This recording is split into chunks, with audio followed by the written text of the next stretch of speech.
How God can cleanse your mind from every dangerous sin forever, spiritual freedom and healing. The human struggle with sin is not a struggle of behavior, but a struggle of belief. As long as the mind believes it is separate from God, it will continue to wrestle with impulses, habits, and desires that seem uncontrollable. Yet the moment awareness awakens to the presence of God within, the very root of sin begins to dissolve. God does not cleanse the mind by correcting it, punishing it, or forcing it into obedience. God cleanses the mind by revealing what has always been true, that divine life alone governs consciousness. True cleansing of the mind does not begin with willpower, discipline, or moral struggle, because these efforts assume that the human mind has the authority to correct itself. When a person tries to purify thought through effort alone, the mind remains focused on the very thing it wishes to escape. This attention gives sin a sense of reality and power. Spiritual awareness, however, works in an entirely different way. It does not attempt to fix the mind from within the same level of thinking that created confusion. Instead, it lifts consciousness above the conflict by revealing a higher truth that dissolves the problem at its source. When spiritual awareness awakens, the individual begins to recognize that the mind is not an isolated, self-governing entity struggling against temptation. The mind is an avenue through which divine intelligence expresses itself. Sin appears dangerous only when the mind believes it is separate from God and therefore responsible for managing life on its own. This belief creates fear, desire, guilt, and repetition of harmful patterns. The moment awareness shifts from self-effort to divine presence, the foundation supporting those patterns weakens. Cleansing through spiritual awareness is not an act of correcting thoughts one by one. It is the recognition of a governing presence that naturally orders thought. When God is acknowledged as the source of consciousness, thoughts begin to align without force. Just as darkness cannot remain when light is present, destructive impulses cannot survive where divine awareness is active. The individual does not need to monitor every desire or suppress every impulse. Awareness itself becomes the purifier. Human effort often reinforces the belief that sin is powerful and persistent. Each attempt to overcome it can feel like proof of its strength.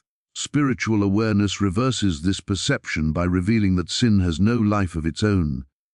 It exists only as long as it is believed in. When truth is perceived, belief in error dissolves. This is why spiritual cleansing feels effortless. It is not achieved by struggle but by realization. As awareness deepens, the mind begins to rest instead of striving. In this rest, the noise of temptation loses urgency. Thoughts once driven by craving or fear no longer demand attention. They pass through consciousness without attachment. The individual begins to experience a sense of inner authority that does not come from control, but from alignment with divine order. This authority is gentle yet absolute. Spiritual awareness also removes the burden of self-condemnation. When cleansing is seen as a divine action rather than a personal achievement, guilt has no place. The mind stops identifying with past mistakes and begins to identify with spiritual truth. This shift changes the quality of thinking itself. Thoughts become clearer, calmer, and more compassionate, not because they are forced to be, but because they reflect a higher source. In this awareness, the mind is not being improved but revealed. What was always pure beneath layers of fear and false belief comes into view. Cleansing is not something that happens over time through repeated effort. It occurs in proportion to the depth of spiritual recognition, where divine reality replaces human struggle and the mind naturally expresses harmony and freedom. Sin appears powerful only because it is believed to be real, active, and authoritative in human experience. This belief gives it influence over thought and behavior, making it seem dangerous and difficult to overcome. Yet when divine truth is recognized as the only reality, sin is exposed as having no genuine power of its own. It is not an opposing force to God but a mistaken perception arising from limited awareness. As truth enters consciousness, the authority once given to sin dissolves, and what seemed strong is revealed to be without substance. Divine truth does not negotiate with sin or attempt to manage it. Truth simply reveals what is real. In that revelation, anything unlike divine reality loses its apparent existence. When a person understands that God is the only power, the only presence, and the only law governing life, there is no room left for another force to operate independently. Sin depends entirely on the belief that there is a power apart from God. Remove that belief, and sin has nothing to stand on. This recognition shifts the way the mind relates to temptation. Instead of seeing temptation as a personal weakness or a lifelong struggle, it is seen as a false suggestion with no authority. The mind no longer asks how to resist sin, but understands that there is nothing real to resist. Truth does not fight illusion, it outshines it. The moment consciousness aligns with divine reality, the influence of sinful tendencies fades naturally, without confrontation or fear. As divine truth becomes the foundation of thought, the emotional weight attached to sin begins to lift. Fear, shame, and guilt are products of believing that sin has reality and consequence beyond divine law. When truth is known, these emotions lose their grip.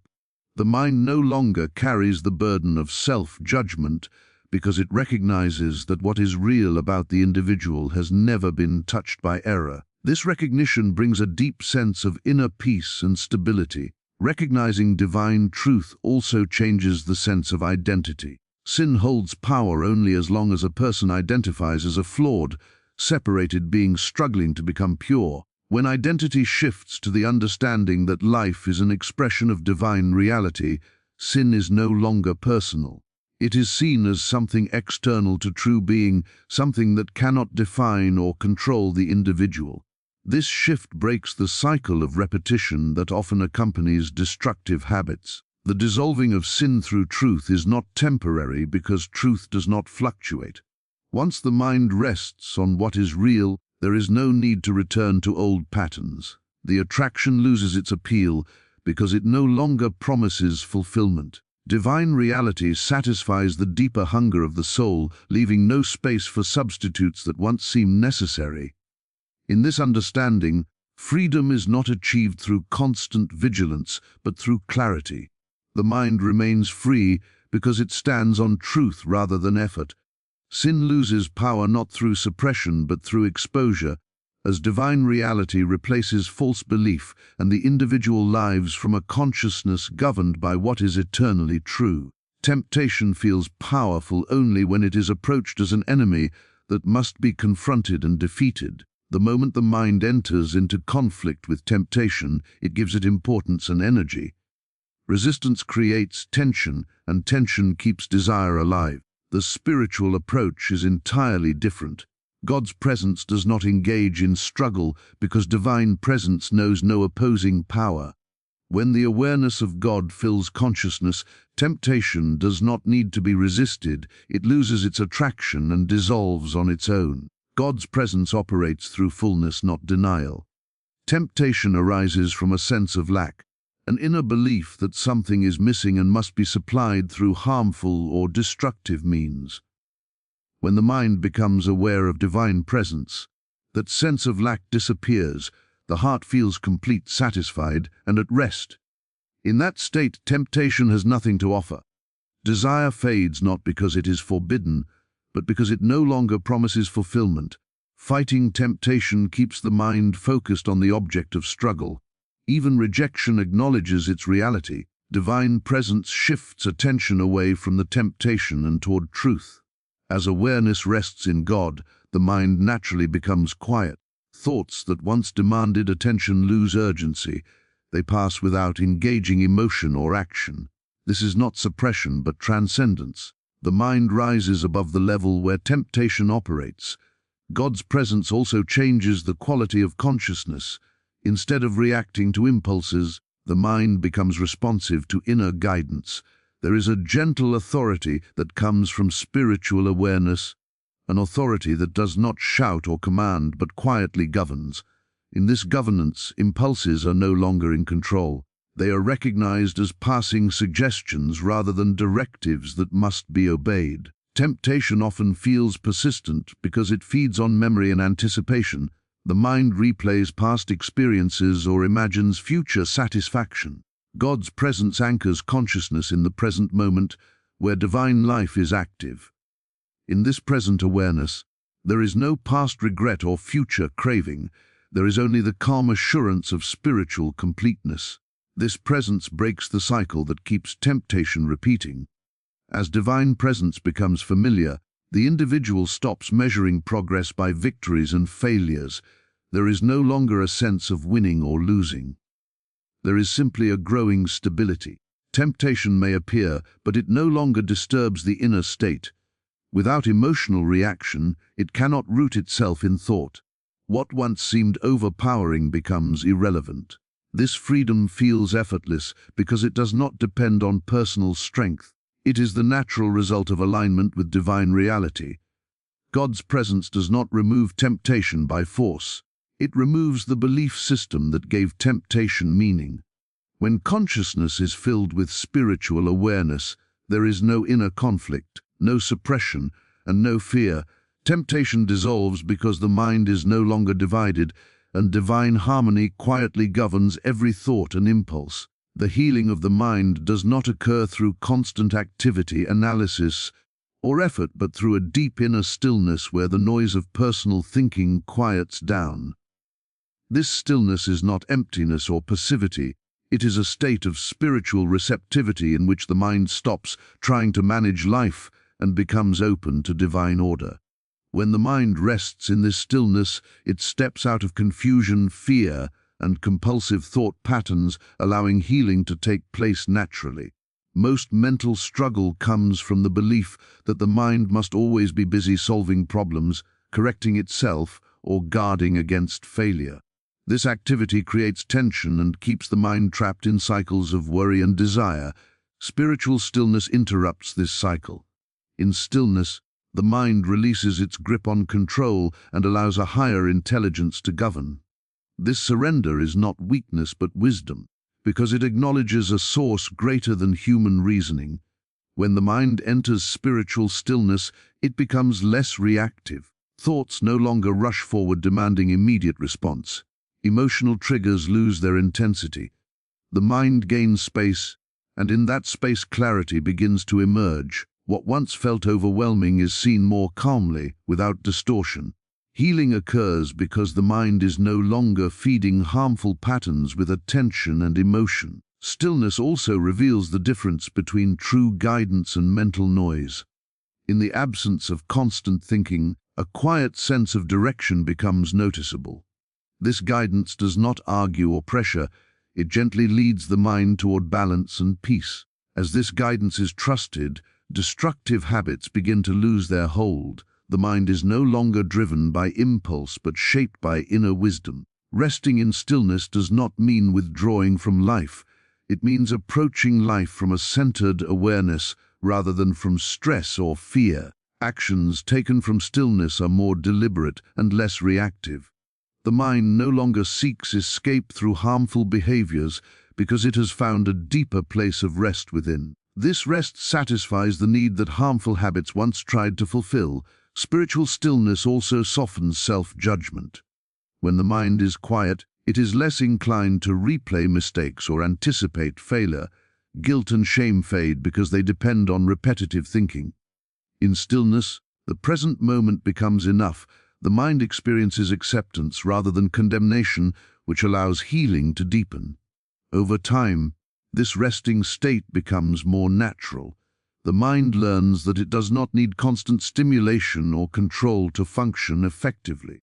Peace becomes the default state rather than something to be achieved. From this peace, thought becomes clearer, emotions become balanced, and behavior becomes aligned with higher values. Healing in spiritual stillness is not dramatic or forceful. It unfolds gently as the mind learns to trust divine order.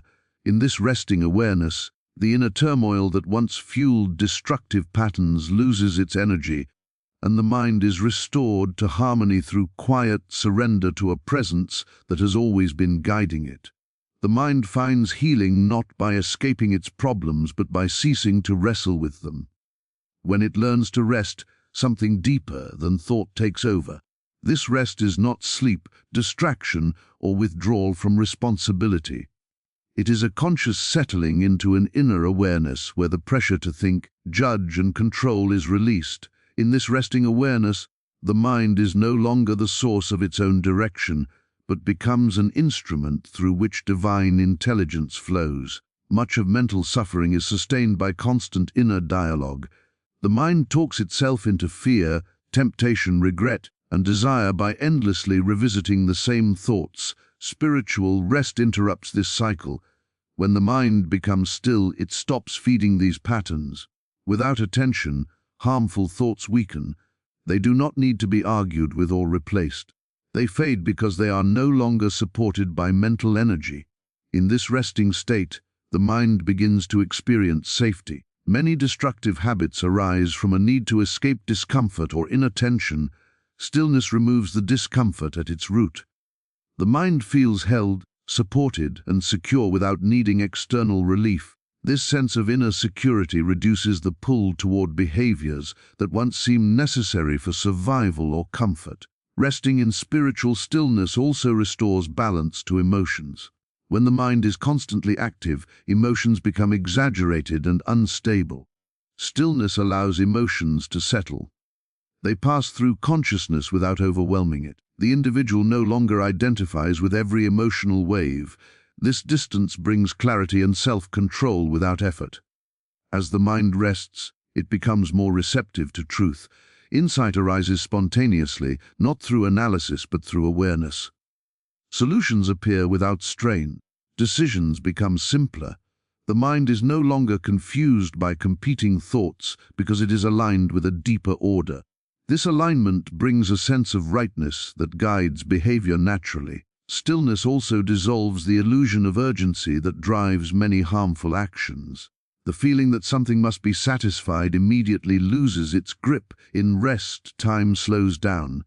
The present moment feels complete. There is no rush to fulfill desire or escape discomfort. This spaciousness allows wiser choices to emerge effortlessly. Over time, resting in stillness reshapes the mind itself. Thought patterns become gentler. Reactions become slower and more deliberate.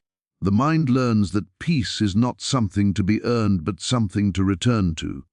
This return becomes easier with practice, until stillness is no longer an occasional experience but a familiar inner ground. From this ground, healing is permanent because it is not based on managing symptoms. It is based on a new way of being. The mind is no longer driven by restless thought but guided by quiet awareness. In this rest, destructive tendencies lose their motivation, clarity replaces confusion, and the mind lives from a place of harmony that does not need to be defended or maintained through effort. Freedom from dangerous sin becomes permanent only when there is a complete shift in identity. As long as a person believes they are an ego struggling to overcome weakness, sin remains a recurring experience. This ego-based identity is built on separation, comparison, fear, and self-effort. It sees life as something to manage and control, and it measures worth through success or failure. Within this framework, sin appears personal and powerful because the ego believes it must fight against its own impulses to survive. When identity shifts from ego to spirit, the entire inner landscape changes.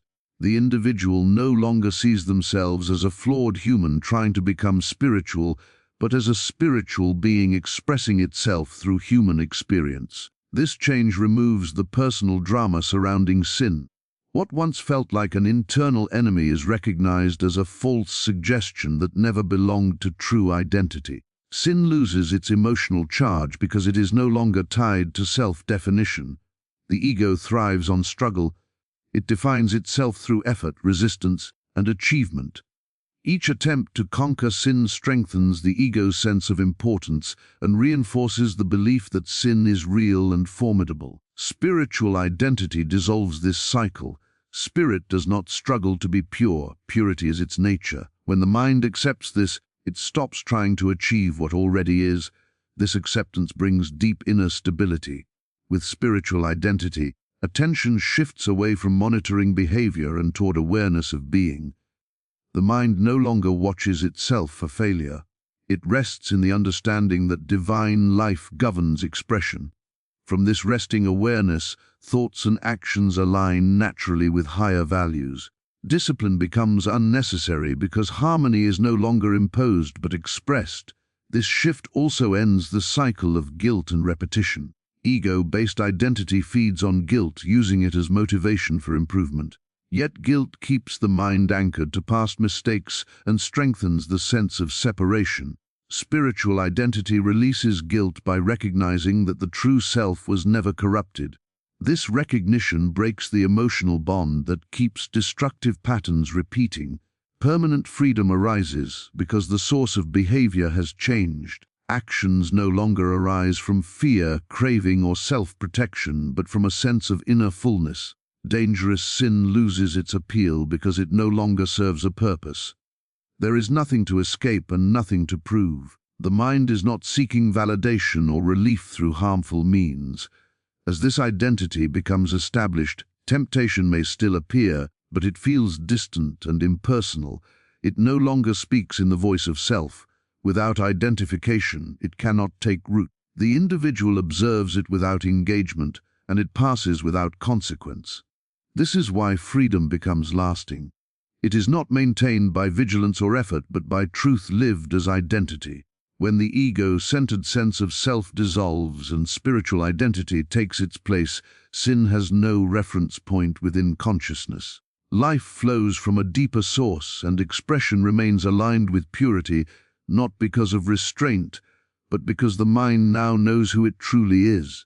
Grace is the gentle power that restores the mind and brings true cleansing, not through human effort or struggle, but through divine acceptance and recognition. Many people attempt to change themselves by discipline, self-denial, or repeated effort, believing that persistence can overcome wrongdoing. Yet such efforts often reinforce the sense of separation, making sin appear stronger and more permanent.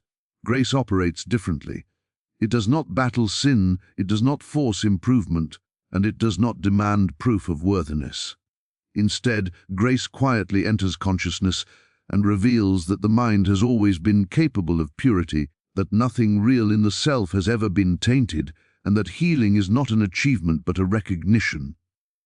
When grace is experienced, the mind begins to release attachment to past mistakes and regrets. These memories lose their power because grace illuminates the truth that they do not define the self.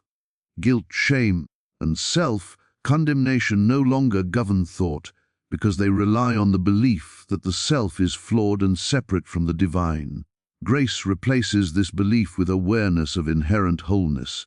The mind begins to understand that the true self has never been touched by error and that the qualities of love, innocence, and purity are always present beneath the surface of temporary misperceptions. Grace works at the level of consciousness rather than behavior. It does not need to correct actions individually because it transforms the source from which actions arise.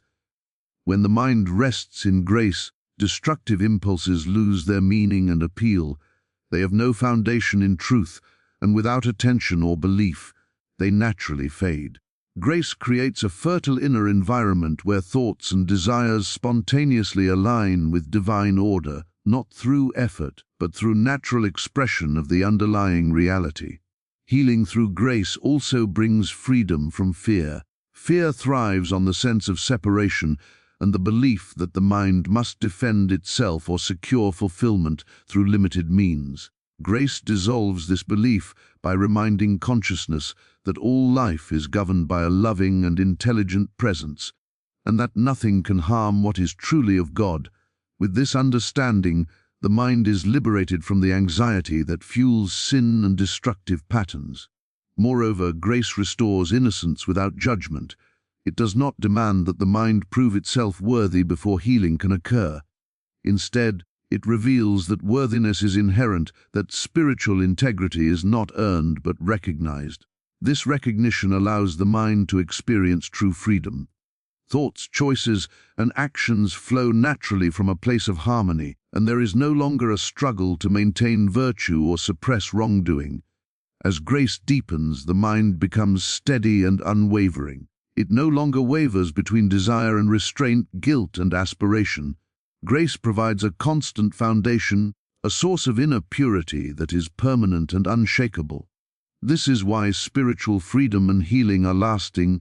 They arise from recognition of truth rather than temporary effort, from alignment with divine presence rather than personal control, and from the infinite restorative power of grace that renews consciousness at its very root. The journey to true spiritual freedom and lasting healing begins not with struggle, willpower, or self-effort, but with a conscious turning toward the divine presence that dwells within. Sin and destructive habits lose their power the moment the mind recognizes that it is not separate from God and that divine reality governs every thought and impulse.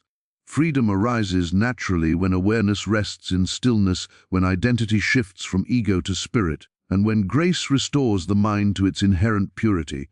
In this alignment, temptation no longer controls, guilt no longer defines, and harmful patterns dissolve without effort. The mind is no longer a battleground but a sanctuary of peace, clarity, and wholeness. Permanent cleansing, spiritual healing, and freedom from dangerous sin are not achieved through striving but through recognition of truth, surrender to divine presence, and living from the consciousness of God's eternal purity. When this truth is realized, the mind experiences liberation that is complete, effortless, and everlasting.